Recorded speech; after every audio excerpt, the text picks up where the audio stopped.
So let's talk about the YouTuber Legal Mindset, who is a guy who is presently defending H3H3. Now, this is a guy who likes to present himself as some sort of legal expert when he was a very minor lawyer in the American state of Florida for a time, many years ago now. He hasn't practiced for a long time. And he basically latches on to like any drama and makes a ton of money from it. Like he spent years talking about Johnny Somali. He's also a massive racist, and he runs multiple channels called for Passport Bros, which is like people who travel to like Thailand and stuff because they think it's easier for them to meet women there or something. What I want to talk about regarding him is not that specific stuff. I want to talk about the reason why he left the US. Legal Mindset is constantly accusing others of being in trouble with the law. Like he makes videos like, Hassan Piker, you're in huge trouble with the law. The people being sued by Ethan Klein are in huge trouble with the law.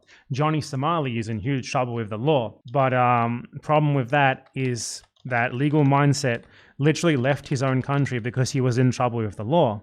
Someone on Twitter was kind enough to go over this whole thing a long time before any of this happened, actually, with this guy talking about Hassan Piker and stuff. It's so funny as well, by the way, because Ethan Klein's lawyer was outed as like an internationally wanted criminal in Malaysia, and this is like the lawyer defending him. So Legal Mindset had quite a bit of credit card debt, and he ended up being sued by Wells Fargo for credit card debt and also American Express for credit card debt. The amount of the claim from Wells, I just have to say here as well, the amounts that he was being sued for by these companies are really not that much for a successful lawyer. So it makes me believe that he was not a very good lawyer. Like these are amounts that any lawyer worth their salt would probably be able to pay off fairly easily in like a year or two just with a payment plan or something. So this is incredibly suspicious that he was so bad of a lawyer that he apparently wasn't making enough money to pay these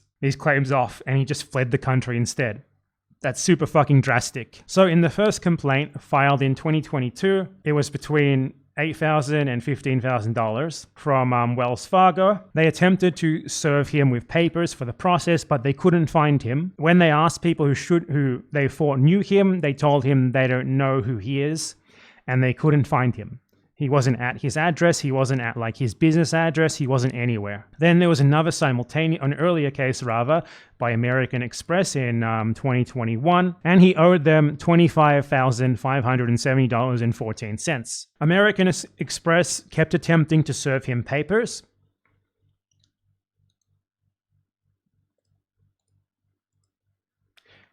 This is from his balance. He owed them $25,000, as you can see, and they filed a suit against him for damages not exceeding $30,000. So they weren't trying to get him to pay much interest or anything, just what he had already owed. Now, $30,000 is not a lot of money to be in debt for when you're a lawyer, okay? Lawyers make like $100K plus per year. So this is extremely weird. And it's extremely suspect that someone who likes to frame themselves as a legal expert got so fucked by just $30K in debt, or $25K in debt, that they literally fled the country. American Express tried to serve him with papers. They went to his house, they went to the house. Defendant doesn't live there according to them, and they did not provide his current whereabouts when they were asked. Then a civil summons was sent to the Miami-Dade Police Department, and they tried on 5 separate occasions to serve him with papers. The first 4 times they received no answer, and on the 5th time, the person who lived at his address answered the door, and the current resident said that he no longer resides in the country. This was in late 2022. So Legal Mindset, who makes a channel about how others are fucked legally and how he's a legal expert, fled the USA because he was in credit card debt that he couldn't pay off. This is all, this is from public legal documents. This is confirmed to be him. What more is there to say? But there's potentially worse than this. And this is way more serious, but I'm putting it last in this video because, this stuff is literally legally documented. The debt stuff is legally documented. Whereas what I'm going to say here isn't 100% confirmed, though it is very suspect nonetheless and worth mentioning. There was a recent documentary on Johnny Somali, this like really weird IRL streamer who's in jail in Korea or some shit like that. I don't know the story. I don't care about it. He talked about Legal Mindset because Legal Mindset has made tons of money off the Johnny Somali stuff. And he looked into Legal Mindset. He did a Freedom of Information Act request on him.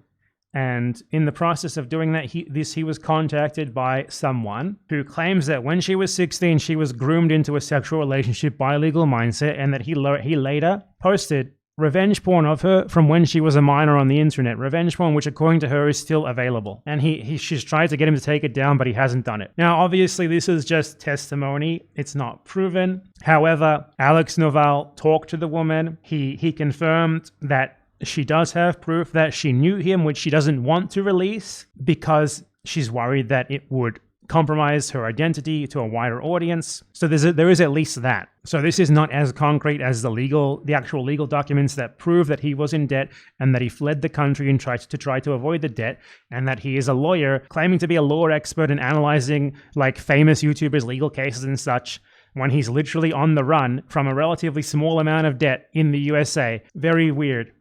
But this nonetheless is worth mentioning because it's just bad enough that I have to mention it, or it's like, you know, what if more evidence about this comes out later and I didn't mention it? Yeah. Just remember what I said. No name, no voice, nothing that can trace back. Yeah, no, I got you. I'm gonna start recording now, okay? Yeah, okay. Take your time whenever you want to start, though. So, this guy, Andrew, people know him now as Legal Mindset, but when I met him, he was just this kind of cocky lawyer in Orlando. How'd you guys meet originally? Tinder. I was a junior in high school. 16 when we matched, but I turned 17 not long after. And he was 30 years old? Yeah. Which freaked me out a little, but he made it feel like it was okay. Like I was just mature for my age. I was taking AP classes, trying to graduate early. He called me ambitious. He said I had an old soul. Did he know you were still in school when you guys started talking? Oh, totally. I'd literally be texting him from the back of chemistry. Once I told him I had to study, and he was like, you owe me a favor for flaking. It started with photos, and then videos, and if I didn't send them right away, he'd get cold. Like I was a disappointment. He knew exactly how to make me feel like I messed up. When I got older, around 21, 22, I started noticing how different things looked in hindsight. The way he used to talk about me, how young I was, how clean. It started to feel sick. He started pulling away when I turned 18, like I was aging out of what he liked. I tried reaching out to him at one point to make sure he deleted everything, but he blocked me on everything. I started searching online, sites, forums, stuff I wish I'd never seen, but I found a few clips, screenshots. I knew it was mine. Did you report it to the police for revenge? Yeah. I was living in Gainesville by then. I went to the cops with everything I had. Links, screenshots, a whole damn folder. They acted like they were taking it seriously, but nothing ever happened. Now, initially, I took this call with a grain of salt, especially considering my phone number's gone around quite a few times. Hello? He doxed your number, dog. Oh, okay. Oops, never mind. I thought it said, never mind. You doxed my number. You sent me the number in the DMs and I accidentally showed it. I'm so sorry, bro. I f***ed up. Okay. I f***ed up big time. Man. But nonetheless, I filed some FOIA requests and waited for the police reports to hit my inbox. So at first, all these police reports looked pretty normal to me, but then I noticed something kind of suspicious. It came from a family in Orlando who had just returned home from vacation. Upon checking the locked outdoor shed behind their house, found something kind of strange. A backpack, some legal paperwork, and a cell phone. The cell phone reportedly belonged to Andrew Dudesky, also known as Legal Mindset. Even stranger than that, 4 days before the cell phone and backpack are found, Legal Mindset himself files a police report about his car being broken into, with no mention of the cell phone or backpack with paperwork going missing. Now, I'm not trying to jump to conclusions or put on a tinfoil hat here, but what if the cell phone that was found in the shed had the photos that Legal Mindset allegedly took of this underage girl on it? I just don't understand how his cell phone, backpack, and legal paperwork ended up in some random person's shed. And that he didn't report it when 4 days before he had filed a police report about stuff that had gone missing from his car. He's clearly very thorough when it comes to filing his own police reports. Why didn't he mention the phone or the backpack? The more I looked into Legal Mindset, the weirder it seemed to get. Are people not going on dates and having sex in Korea? People are f***ing, let me tell you. Legal Mindset. This is the legal advice he gives you. Let me give you let me file my declaration here that people are going on dates and f***ing. They're definitely having sex.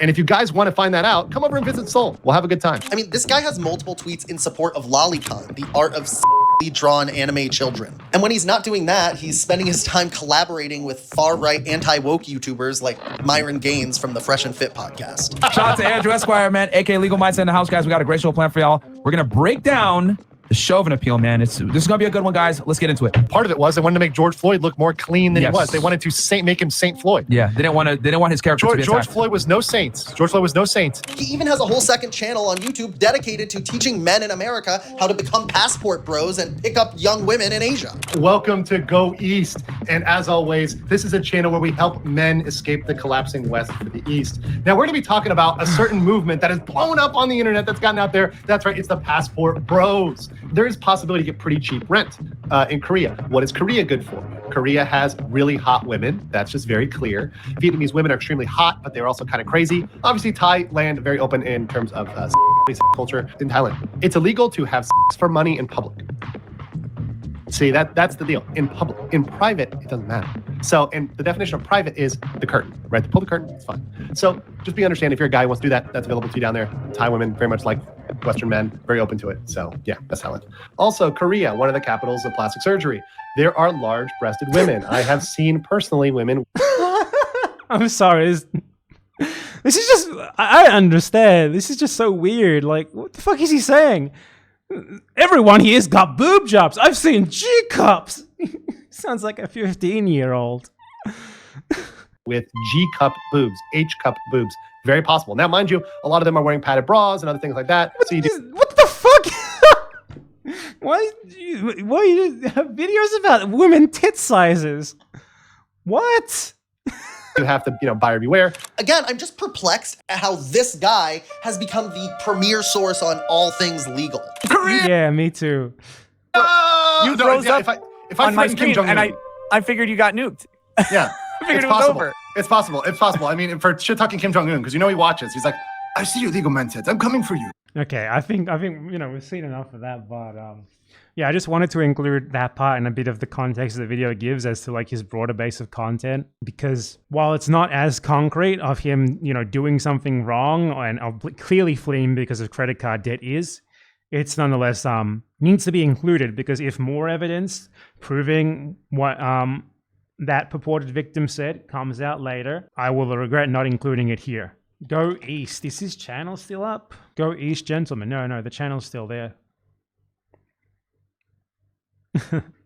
I mean, fucking hell, man. Anyway, whatever.